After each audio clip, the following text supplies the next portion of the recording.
कभी सोचा है काश तुम 2 हिस्सों में बंट पाते, अपना होमवर्क खत्म करने या गिरने के बाद अपनी आर्म को वापस उगाने के लिए? नेचर में यह सिर्फ एक फैंटेसी नहीं है, यह एक रियलिटी है जिसे एसेक्सुअल रिप्रोडक्शन कहते हैं। कोई पार्टनर्स नहीं, कोई कोर्टशिप नहीं, बस एक ऑर्गेनिज्म खुद को और बनाता है, तेजी से और आसानी से। बैक्टीरिया से लेकर स्टारफिश तक और आपके बगीचे के प्लांट्स तक, एसेक्सुअल रिप्रोडक्शन नेचर का अल्टीमेट सोलो एक्ट है। यह सब सेल्फ रिलायंस के बारे में है, परफेक्ट कॉपीज बनाना और दुनिया पर कब्जा करना, एक एक क्लोन करके। हम जानेंगे कि एसेक्सुअल रिप्रोडक्शन क्या है, इस आर्ट के मास्टर से मिलेंगे और उनके अजीब तरीके देखेंगे जिनसे वे यह करते हैं। पोटैटोज देखने के लिए तैयार हो जाओ और मोल्ड को एक नए अंदाज में। चलो जंप करते हैं लाइफ के वर्ल्ड में अल्टीमेट सोलो आर्टिस्ट्स के। तो एसेक्सुअल रिप्रोडक्शन असल में क्या है? यह बायोलॉजिकल दुनिया में एक बहुत ही बेसिक प्रक्रिया है, लेकिन इसका असल में क्या मतलब है?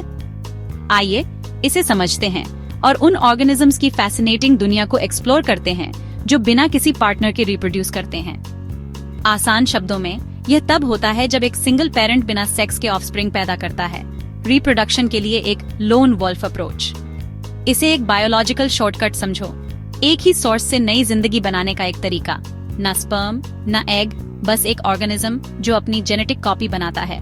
यह सेल्फ रेप्लिकेशन का अल्टीमेट फॉर्म है, कॉपी पेस्ट का एक बायोलॉजिकल वर्जन। यह एक फोटोकॉपियर यूज करने जैसा है, कॉपी ओरिजिनल जैसी ही होती है, हर तरह से एक परफेक्ट रेप्लिका जिसमें कोई नए फीचर्स ऐड नहीं होते। ऑफस्प्रिंग को अपने पेरेंट का एग्जैक्ट वही जेनेटिक मेकअप मिलता है। सेक्सुअल रिप्रोडक्शन के उलट, जिसमें 2 पेरेंट्स के जीन्स मिक्स होते हैं और ट्रेट्स का एक यूनिक ब्लेंड क्रिएट होता है, एसेक्सुअल रिप्रोडक्शन चीजों को कंसिस्टेंट रखता है। जेनेटिक ब्लूप्रिंट अनचेंज्ड रहता है, कोई सरप्राइज नहीं, बस क्लोन्स। हर नया ऑर्गेनिज्म अपने प्रेडिसेसर की कार्बन कॉपी होता है। इसका मतलब यह है कि अगर पेरेंट अपने एनवायरनमेंट में थ्राइव करता है, अगर वह अपने सराउंडिंग्स के लिए वेल सूटेड है, तो उसके ऑफस्प्रिंग भी करेंगे।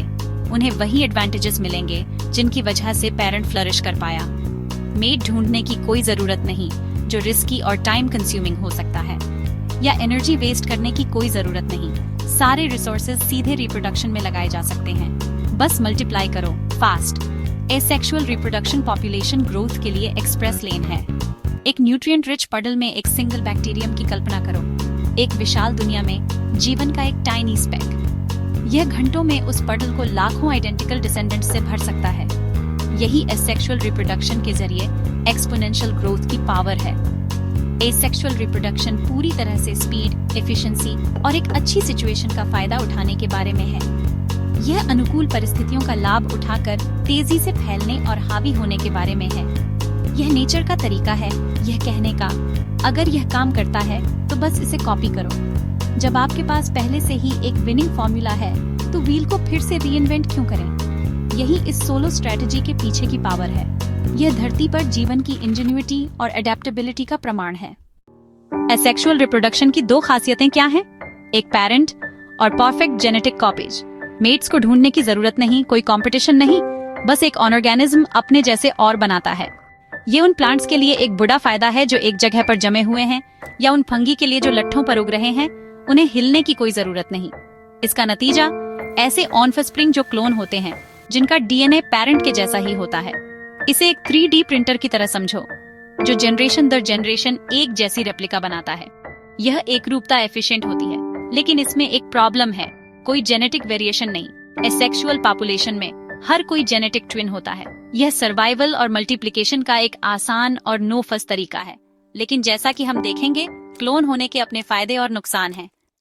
ऑलराइट, चलिए सेल्यूलर रिप्रोडक्शन की दिलचस्प दुनिया में चलते हैं। हम सबसे आसान फिर भी अविश्वसनीय रूप से प्रभावी तरीका देखेंगे, बाइनरी फिशन। यह एक ऐसी प्रक्रिया है जो अरबों सालों से चली आ रही है और अभी भी बहुत मजबूत है। बाइनरी फिशन का मतलब होता है 2 हिस्सों में बंटना, एक ऐसी प्रक्रिया जहां एक सेल 2 एक जैसे डॉटर सेल्स बनाने के लिए डिवाइड होता है। यह एसेक्सुअल रिप्रोडक्शन का एक बेसिक रूप है। यह तरीका बैक्टीरिया और अमीबा और कई दूसरे सिंगल सेल्ड जीवों का पसंदीदा है। अपने आप को और ज्यादा बनाने के लिए यह उनका गो टू तरीका है। ऑर्गेनिज्म पहले बढ़ता है, साइज में बड़ा होता है और डिवीजन के लिए जरूरी सभी रिसोर्सेज जमा करता है। ये किसी बड़े इवेंट की तैयारी करने जैसा है। फिर ये सावधानी से अपने डीएनए की कॉपी बनाता है। ये सुनिश्चित करता है कि हर डॉटर सेल को जेनेटिक इंस्ट्रक्शंस का एक पूरा और एक जैसा सेट मिले। ये जेनेटिक कंटिन्यूटी बनाए रखने के लिए एक जरूरी कदम है। डीएनए रेप्लिकेशन के बाद सेल ठीक बीच से डिवाइड होता है, जिसमें सेल मेम्ब्रेन अंदर की तरफ पिंच होकर दो अलग अलग कंपार्टमेंट बनाता है। इस डिवीजन से दो एक जैसे सेल्स बनते हैं। हर एक ओरिजिनल पेरेंट सेल की एक परफेक्ट कॉपी होता है। यह अल्टीमेट 1 से 2 बनने की प्रक्रिया है। माइक्रोस्कोपिक लेवल पर रिप्रोडक्शन के लिए एक आसान फिर भी शानदार तरीका। अच्छी कंडीशंस में, जब बहुत सारे न्यूट्रिएंट्स और एक अच्छा एनवायरनमेंट हो, कुछ बैक्टीरिया हर 20 मिनट में अपनी आबादी को डबल कर सकते हैं। सेल्यूलर एफिशिएंसी का सच में एक शानदार कारनामा। इस तेज डिवीजन का मतलब है कि एक बैक्टीरिया कुछ ही घंटों में लाखों बन सकता है, जिससे एक्सपोनेंशियल ग्रोथ होती है। यही वजह है कि बैक्टीरिया इतनी तेजी से खाने को खराब कर सकते हैं या शरीर में इन्फेक्शंस को तेजी से फैला सकते हैं। बाइनरी फिशन अपने कोर में तेज एक्सपोनेंशियल ग्रोथ के बारे में है, जिससे आबादी कम समय में तेजी से बढ़ती है। इसमें कोई फैंसी स्ट्रक्चर्स नहीं होते, कोई कॉम्प्लेक्स बिहेवियर की जरूरत नहीं होती, बस रेप्लिकेशन और डिवीजन की एक सीधी प्रक्रिया होती है। स्टेप्स आसान है, बस बढ़ो, डीएनए कॉपी करो और डिवाइड हो जाओ। यह बायोलॉजी में सिंप्लिसिटी की शक्ति का एक सबूत है। यह अनगिनत जीवों के लिए जीवन का बेसिक फाउंडेशन है, जो दुनिया भर के इकोसिस्टम्स में एक जरूरी भूमिका निभाता है। तो जब आप बाइनरी फिशन के बारे में सोचते हैं, तो आपके दिमाग में क्या आना चाहिए? कल्पना कीजिए कि एक सिंगल सेल खुद को पूरी तरह से कॉपी कर रहा है, दो नए सेल्स के रूप में एक परफेक्ट मिरर इमेज बना रहा है। कल्पना कीजिए कि यह प्रक्रिया बार बार हो रही है। सेल्स तेज रफ्तार से मल्टीप्लाई हो रहे हैं, हर उपलब्ध जगह को भर रहे हैं। यह एक ऐसी प्रक्रिया है जो आसान, प्रभावी और बहुत एफिशिएंट है, जिससे ऑर्गेनिज्म अलग अलग एनवायरनमेंट में पनप और अडेप्ट कर पाते हैं। यही उस महान डिवीजन की शक्ति है, एक बेसिक प्रक्रिया जो माइक्रोस्कोपिक लेवल पर जीवन को चलाती है। नेक्स्ट अब बडिंग। आधे में बंटने के बजाय पेरेंट पर एक छोटी बड़ उगती है, मैच्योर होती है और फिर एक नए इंडिविजुअल के रूप में अलग हो जाती है। हाइड्रा, एक छोटा फ्रेश वाटर एनिमल, ऐसा ही करता है। छोटे छोटे मिनीमीज को अंकुरित करता है, जो अपनी लाइफ शुरू करने के लिए तैरते हुए दूर चले जाते हैं। यीस्ट, ब्रेड और बियर के पीछे का फंगस भी बढ़ करता है। एक छोटा बम्प बनता है, बढ़ता है और आखिर में अलग हो जाता है। बाइनरी फिशन के उलट बडिंग एक अनइक्वल स्प्लिट बनाती है। पेरेंट ज्यादातर इंटैक्ट रहता है, जबकि बड नया प्रोडक्ट होता है। कभी कभी बड्स जुड़े रहते हैं, चेन या क्लस्टर बनाते हुए। यह मेथड पेरेंट को समय के साथ कई बच्चे पैदा करने देती है। हर एक जेनेटिक क्लोन होता है। स्टेबल, आरामदायक एनवायरनमेंट में रहने वाले ऑर्गेनिजम्स के लिए बडिंग परफेक्ट है। यह एक साथी ढूंढने की झंझट के बिना मल्टीप्लाई होने का एक और क्लेवर तरीका है। नेचर की असेंबली लाइन काम पर। अब एक सुपर पावर की बात करते हैं, फ्रेगमेंटेशन और रिजेनरेशन। कुछ जीव अपने टुकड़े करके रिप्रोड्यूस करते हैं। हर एक टुकड़ा एक नया जीव बन जाता है। स्पाइरोगायरा एल्गी टुकड़ों में टूट जाती है और हर टुकड़ा एक नया फिलामेंट बनाता है। प्लेनेरियन फ्लैटवर्म इसे एक कदम आगे ले जाते हैं। अगर आप एक प्लेनेरियन फ्लैटवर्म को टुकड़ों में काटें, तो हर टुकड़ा एक पूरा नया कीड़ा बन जाता है। स्टारफिश अपने कटे हुए आर्म्स को वापस उगा सकती हैं और कभी-कभी एक सिंगल आर्म से पूरी नई स्टारफिश रीजेनरेट हो सकती है। ये सिर्फ सर्वाइवल नहीं है, ये एक रिप्रोडक्टिव स्ट्रेटेजी है। फ्रेगमेंटेशन से तेजी से फैलने में मदद मिलती है। एक जीव से कई बन जाते हैं जल्दी। रीजनरेशन हीलिंग और मल्टीप्लाइंग के बीच की लाइन को धुंधला कर देता है। इन जीवों के लिए ब्रेकिंग अप का मतलब सच में अपने आप को और बढ़ाना है। ये नेचर का तरीका है डैमेज को अपॉर्चुनिटी में बदलने का। स्पोर फॉर्मेशन नंबर्स और रेजिलियंस के बारे में है। फंगी, एल्गी और कुछ प्लांट्स माइक्रोस्कोपिक स्पोर्स बनाते हैं, छोटे मजबूत पैकेट जो कठिन कंडीशंस में भी सर्वाइव कर सकते हैं। ब्रेड मोल्ड फॉर एग्जाम्पल स्पोरेंगिया बनाता है, जिसमें हजारों स्पोर्स होते हैं। मैच्योर होने पर स्पोरेंगियम फट जाता है और हवा में स्पोर्स का एक क्लाउड छोड़ देता है। ज्यादातर स्पोर्स सही जगह पर नहीं गिरेंगे, लेकिन कुछ गिरेंगे और एक नई कॉलोनी शुरू करने के लिए बस इतना ही काफी है। स्पोर्स नेचर की लॉटरी टिकट की तरह है।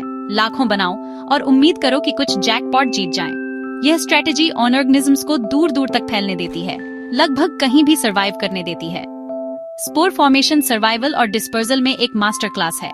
कभी कभी सक्सेस सिर्फ एक नंबर्स गेम होती है। वेजिटेटिव प्रोपेगेशन है प्लांट वर्ल्ड का क्लोनिंग ट्रिक। नए प्लांट्स रूट्स, स्टेम्स या लीव्स से उगते हैं, सीड्स से नहीं। पोटैटोज अपने ट्यूबर्स पर मौजूद आईज से उगते हैं। हर पीस से एक नया आइडेंटिकल प्लांट उग सकता है। ब्रायोफिल्म अपनी लीव्स पर छोटे प्लांटलेट्स उगाता है जो गिर जाते हैं और खुद ही जड़ पकड़ लेते हैं। स्ट्रॉबेरीज रनर्स भेजती हैं जिनसे नए प्लांट्स उगते हैं जहां भी वे जमीन को छूते हैं। ह्यूमंस भी इन ट्रिक्स का यूज करते हैं। कटिंग्स और ग्राफ्टिंग पसंदीदा प्लांट्स की परफेक्ट कॉपीज बनाते हैं। वेजिटेटिव प्रोपगेशन फास्ट, रिलायबल और डिजायरेबल ट्रेड्स को इंटैक्ट रखता है। ये ज्यादा प्लांट्स बनाने का अल्टीमेट शॉर्टकट है, कोई सीड्स रिक्वायर्ड नहीं। एसेक्सुअल रिप्रोडक्शन कई ऑर्गेनिजम्स की एक फैसिनेटिंग स्ट्रेटेजी है। ये एक ऐसा प्रोसेस है जहां एक सिंगल पेरेंट से बच्चे पैदा होते हैं बिना किसी पार्टनर के। ये बहुत एफिशिएंट है और बच्चों की गारंटी देता है, किसी मेट की जरूरत नहीं होती। कुछ सिचुएशंस में ये एक बुढ़ा एडवांटेज हो सकता है जो पार्टनर ढूंढने की कम्प्लेक्सिटी के बिना वंश को आगे बढ़ाता है।